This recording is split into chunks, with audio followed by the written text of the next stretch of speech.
The dream is always the same. Instead of going home, I go to the neighbors. I ring, but nobody answers. The door is open, so I go inside. I'm looking around for the people, but nobody seems to be there.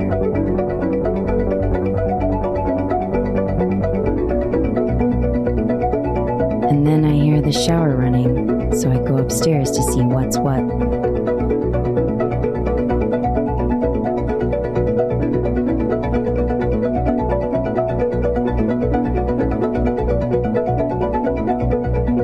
Then I see her, this girl, this incredible girl.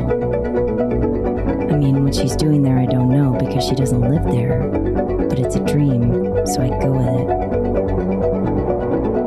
Who's there, she says. Joel, I say. What are you doing here? I don't know what I'm doing here. What are you doing here? I'm taking a shower, she says. Then I give her, you want me to go? No, she says. I want you to wash my back. So now I'm getting enthusiastic about this dream. So I go to her, but she's hard to find through all the steam and stuff. I keep losing her.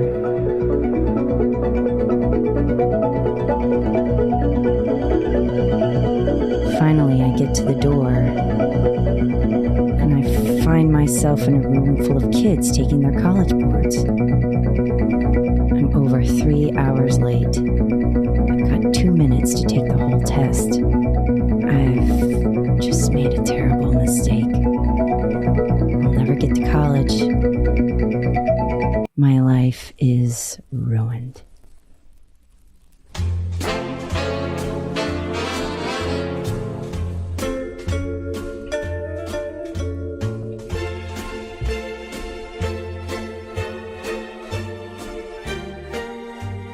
Hello, movie lovers. Welcome home.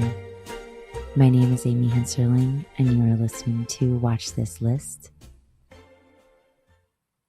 In Charlie Kaufman's film adaptation, the main character, Susan Orlean, is in search of this flower called the ghost orchid. It's this rare, beautiful flower that she becomes obsessed with and seduced by, and all she wants to do is to see one. So she meets this crazy plant guy, John LaRoche, and they become friends, and she starts talking to him about the ghost orchid. She reads about people in the past who risked their lives to see this thing. She dreams about it. She associates the ghost orchid with passion and hidden desire that's missing in her regular upper-class, middle-aged life. And so one day they go out into the swamp to see it, and they're going round and round in circles, and she's exhausted, and it's yucky and muggy.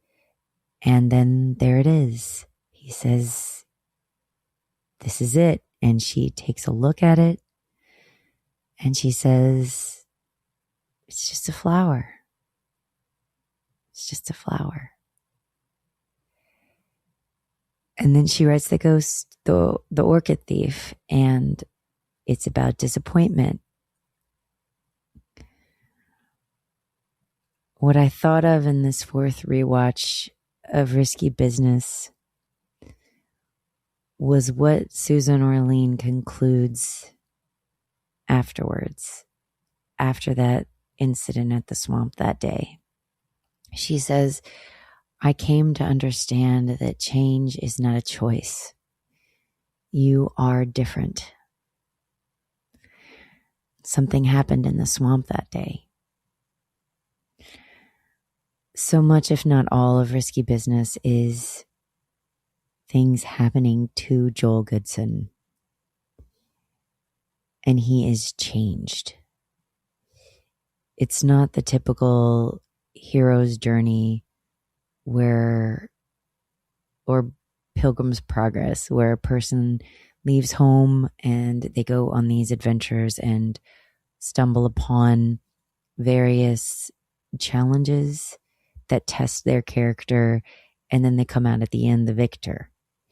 Joel is a character where the film opens in his dream, but even in the dream, even though he is walking up the stairs, he's being summoned. He's being propelled by something external.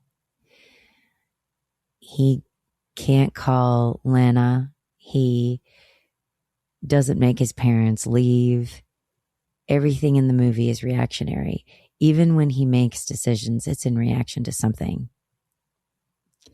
And I thought about that this entire time. I thought about Susan Orlean. I thought about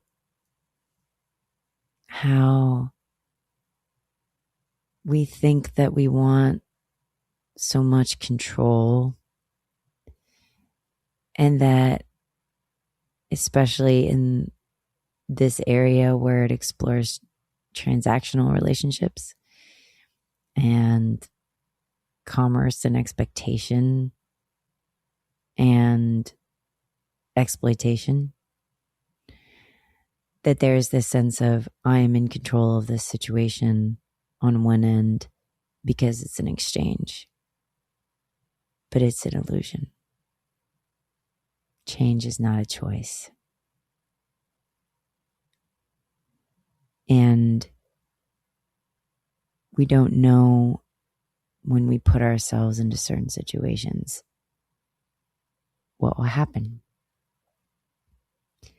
I remember the first time I watched Risky Business that I said that it was Ferris Bueller After Dark. And since then, I've seen many comparisons to Ferris Bueller's Day Off. I've seen comparisons to McCabe and Mrs. Miller.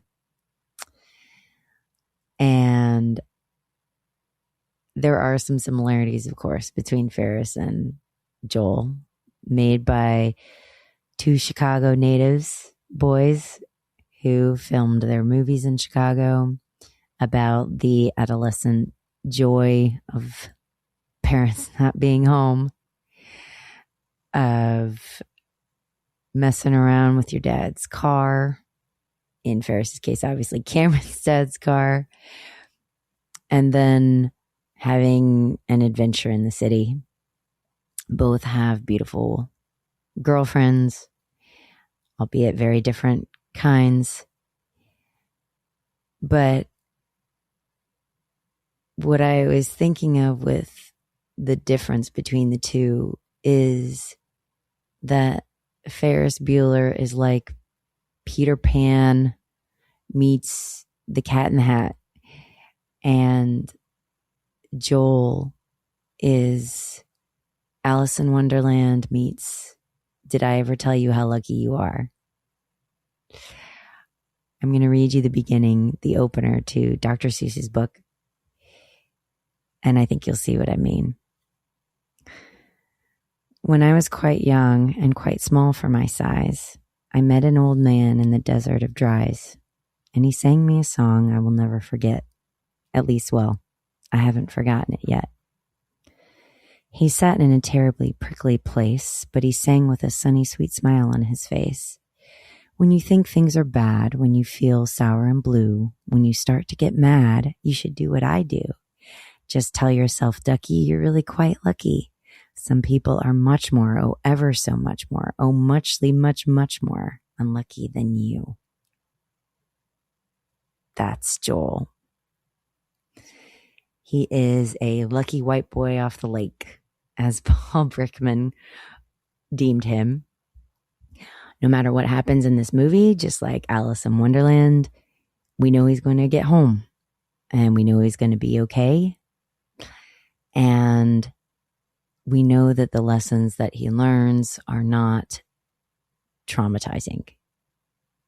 He can grow up, but not irreparably damaged.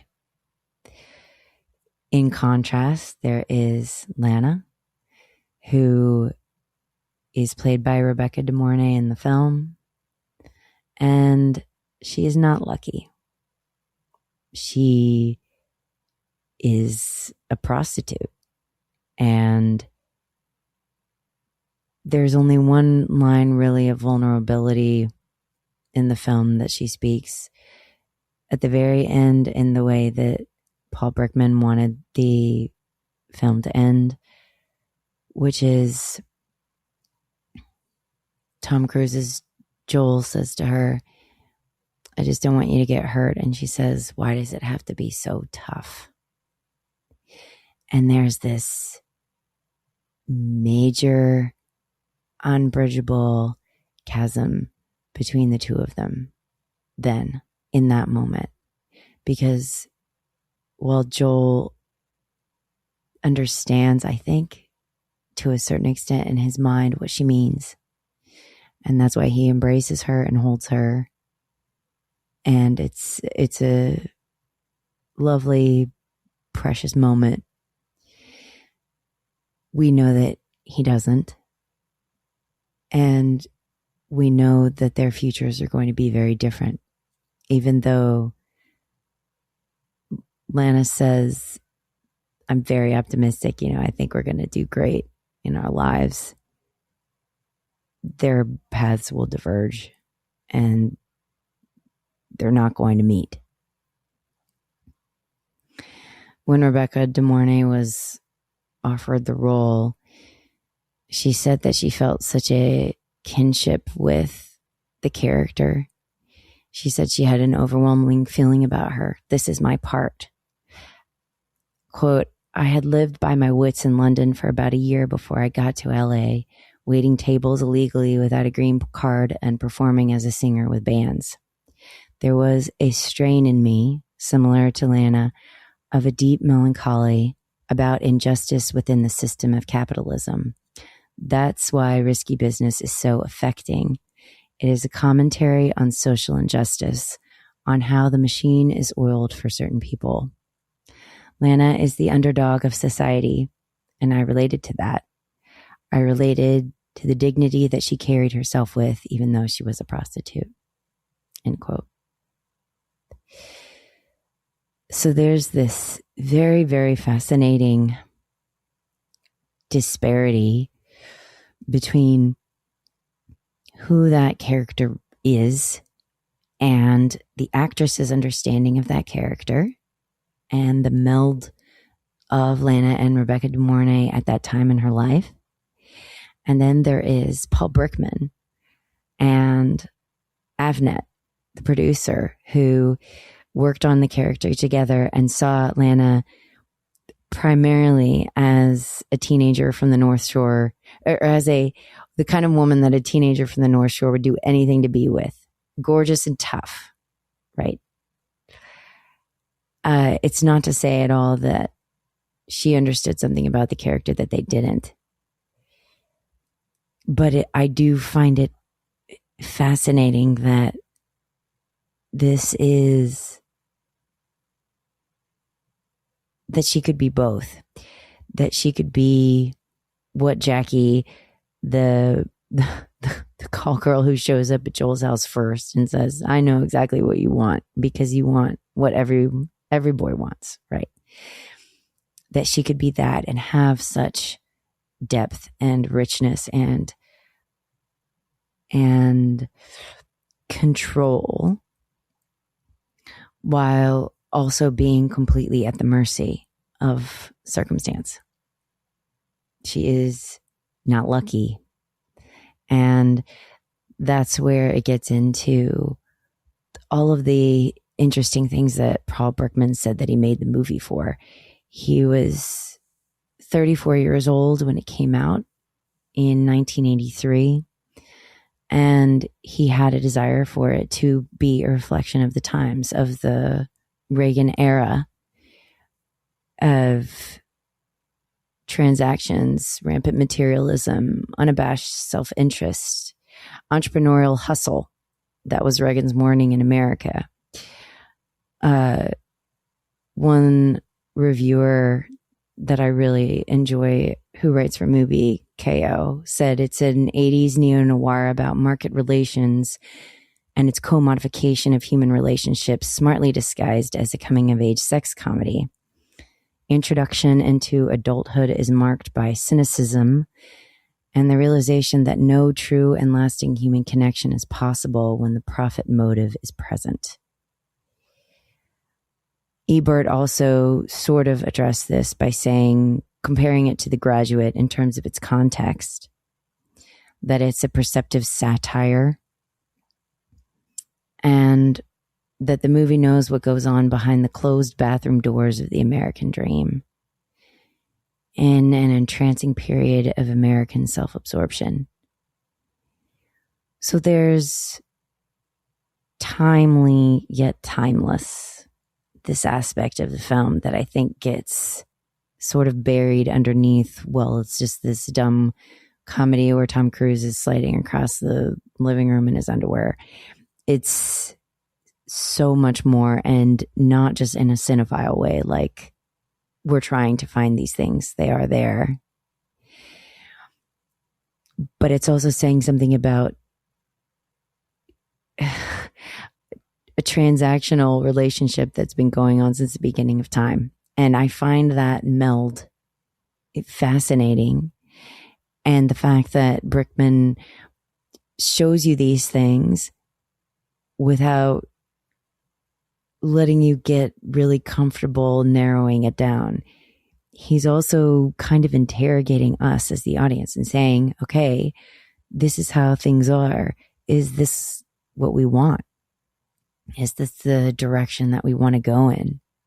And to me, even though it does seem like it's independent and forward propelling, it is reactionary at heart, because these are the circumstances that were sort of dumped upon all of these teenagers, right? The Enterprisers Club and the trig exam, the need to have a high GPA to make $40,000, and all the conversations that they have about school and about fearing not getting ahead.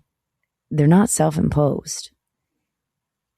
They are external, just like Susan Arlene in the swamp. These are the only difference between those two scenarios is that Joel didn't put himself in that situation and she did. But it's still an interesting commentary on, like Joel says when they're eating lunch in the restaurant, like, are we just trying to make money? Like, is that all we're doing? And then when he says he's going to serve mankind, everybody just laughs and they're like, yeah, right. That's not exactly on the agenda. Another great aspect of this film, besides the social commentary, is its style, is the way that it's done. It's smart, it's stylish, it's seductive. Paul Brickman said he was inspired by Bertolucci's The Conformist. He wanted a strong narrative and he wanted it to feel grounded. So the entire setting of it is so familiar, and you can kind of feel that in a John Hughes way that you feel with Home Alone and 16 Candles and Breakfast Club, that these are places where the person has been, where the director has been, where the writer has been. The high school in Skokie that they filmed was the one that Hughes used in 16 Candles. There's the Old Orchard Mall. There's the Joel Osco parking lot, all these places that I've been to when I lived in Evanston. So that the Drake Hotel, it brings it into not only the 80s, but the Midwest and the boys on the periphery of the city, and how the L train is sort of that vehicle into darkness, into the unknown, into the mysterious and the unfamiliar. The L train to me is just like Joel walking up the stairs in that beginning scene in The Dream. towards the bathroom with the shower where he can't find his way. It's the same when he gets suspended from school and he takes his friend's bike and he goes to the L and he ends up at Lana's house, and it's that same exact feeling of fumbling through, not knowing exactly where you're going to end up, but not having a choice. Like, you know that somehow, even if it's not exactly the safety that you know on the other side, it is some kind of salvation.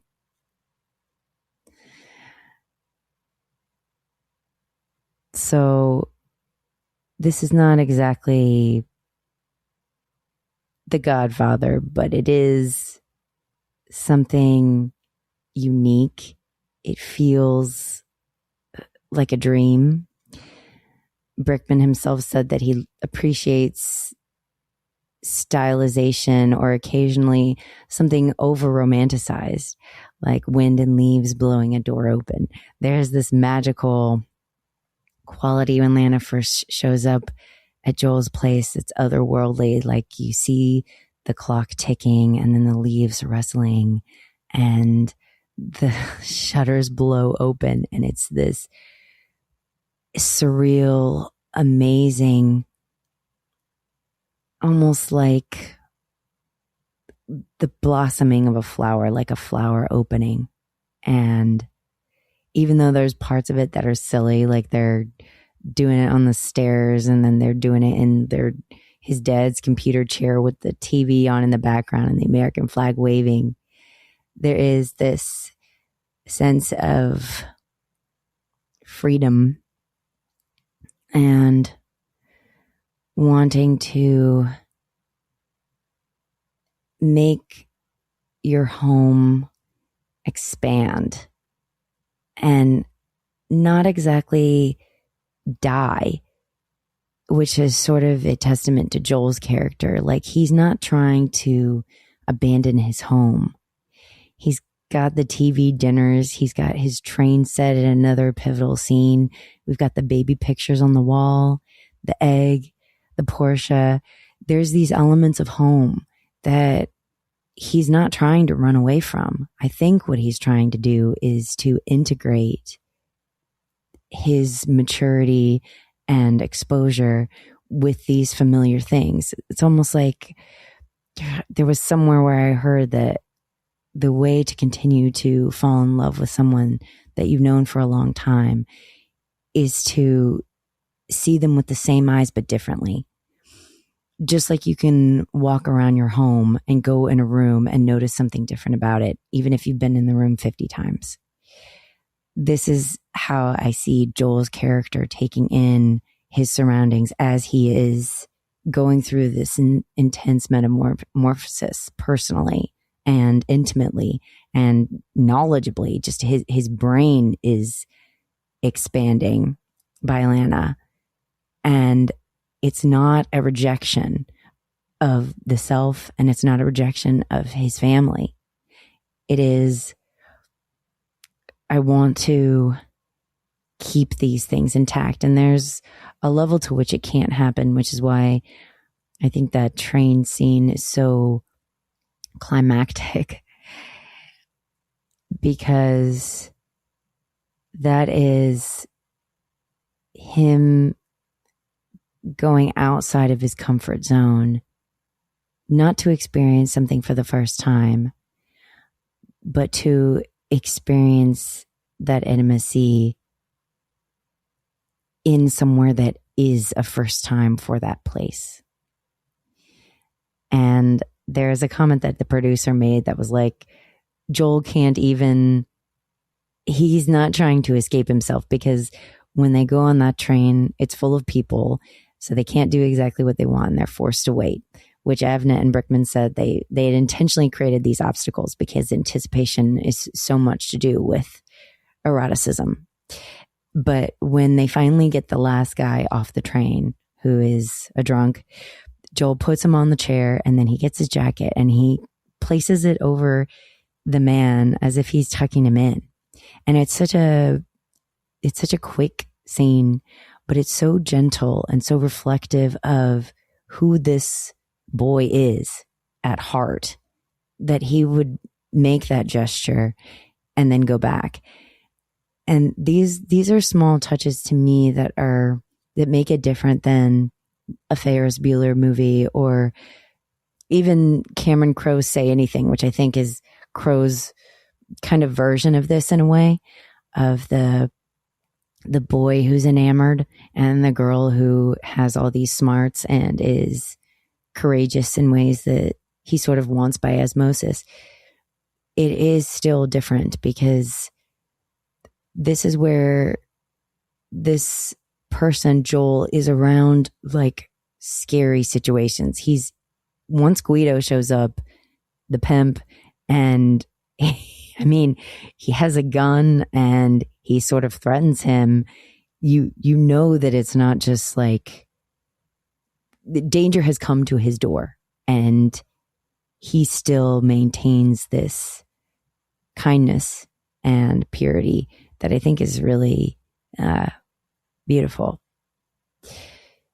The sad thing about Risky Business's history, the saddest part about it, is that this was Paul Brickman's directorial debut, and he fought so hard to keep his ending intact.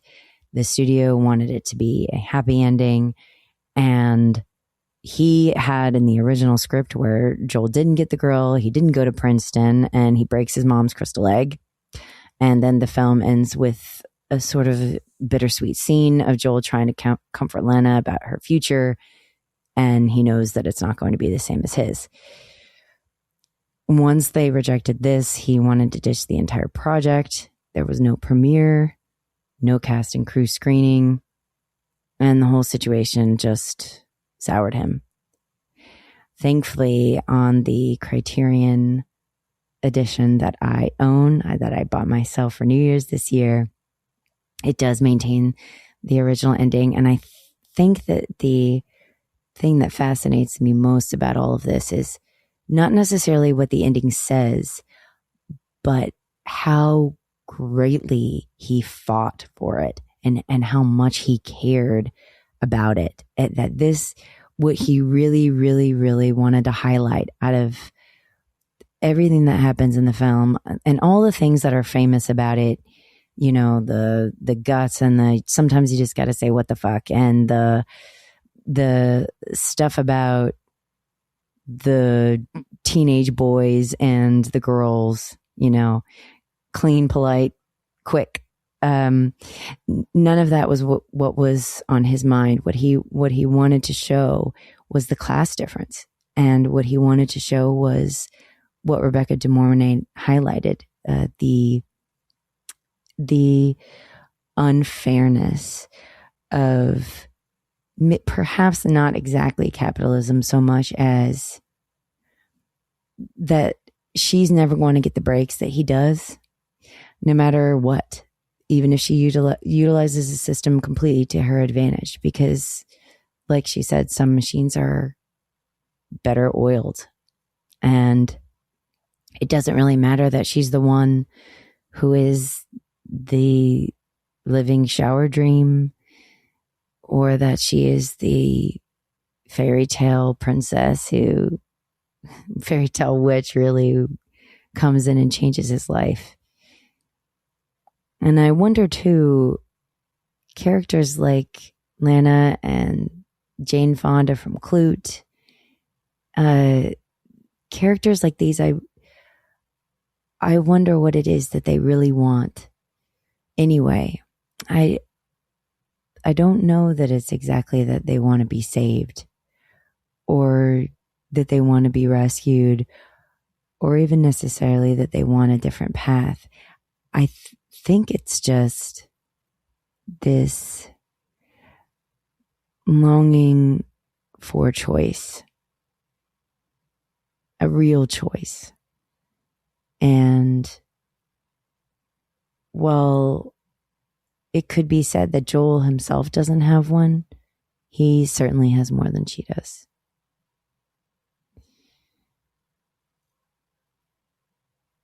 The way that this connects to where I am in life right now is very interesting. I really wanted to cover risky business at this particular time because I have now been sober for enough of a time that something described in the big book has actually begun to occur. And this is something that I do see in this film as it pertains to things happening rather than you making them happen. So in the big book of AA, in chapter 6, it's a chapter that's called Into Action. And Into Action is all about what you're supposed to do once you've taken your inventory and you're going to start living differently. Because being sober doesn't mean thinking differently. It means living differently. And there's this promise that happens once a person actually decides and begins to walk in that way.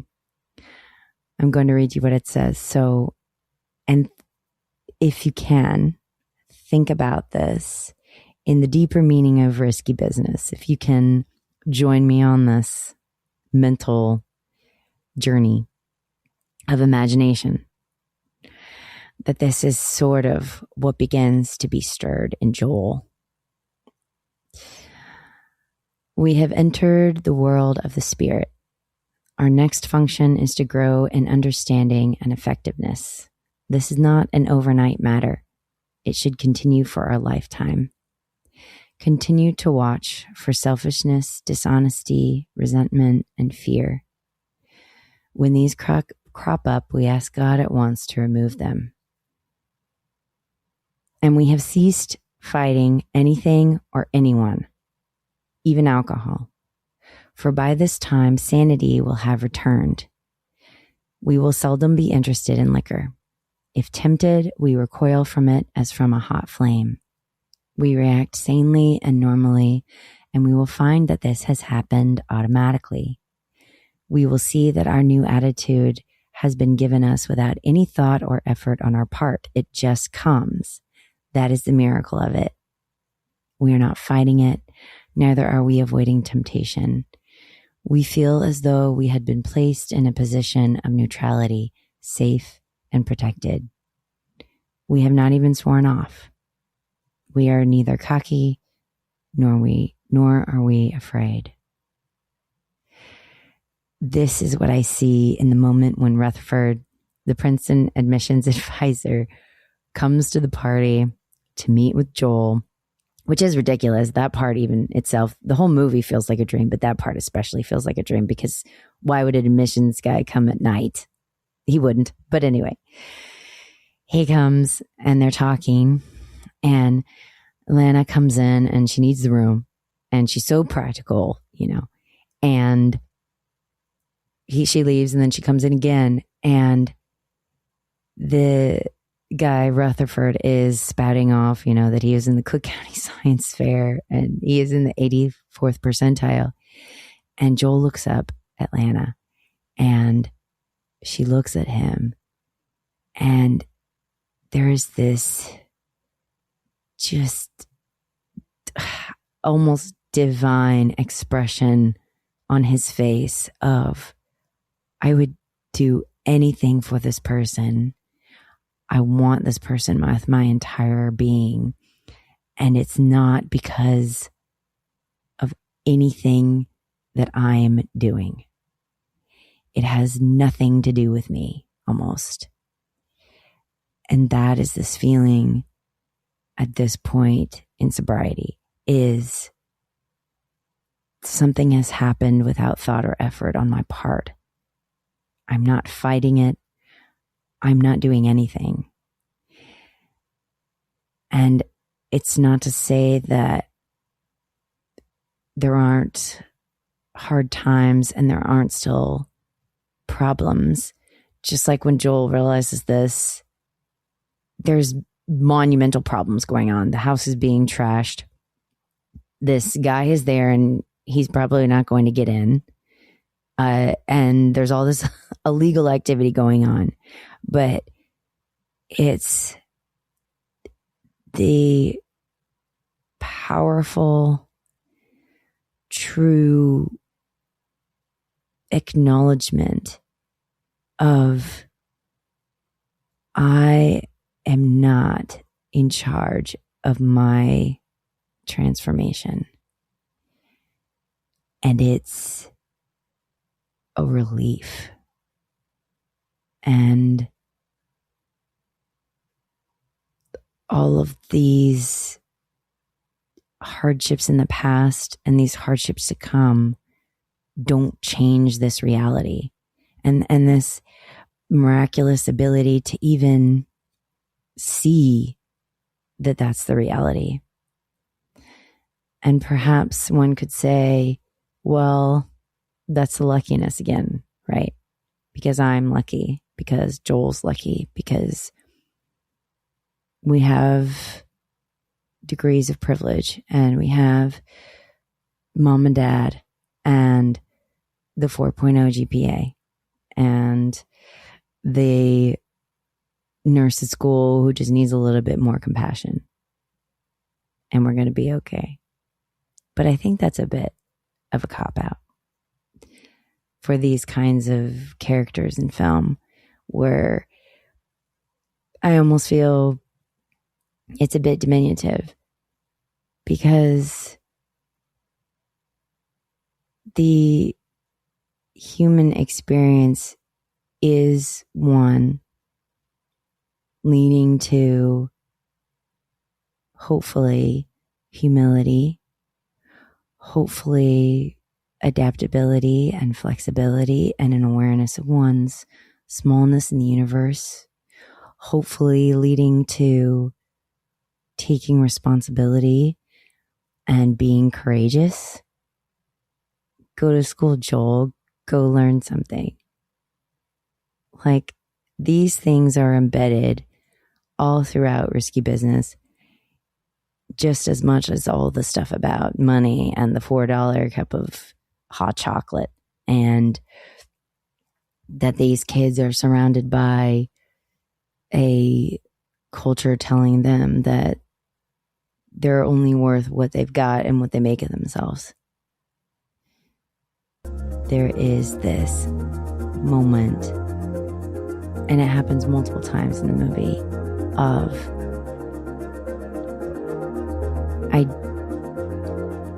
I can let things come.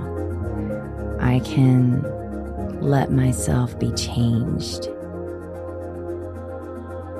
And that doesn't mean that the dream has to stay the same. It can change. And it's not all up to us. My name is Amy Hensarling.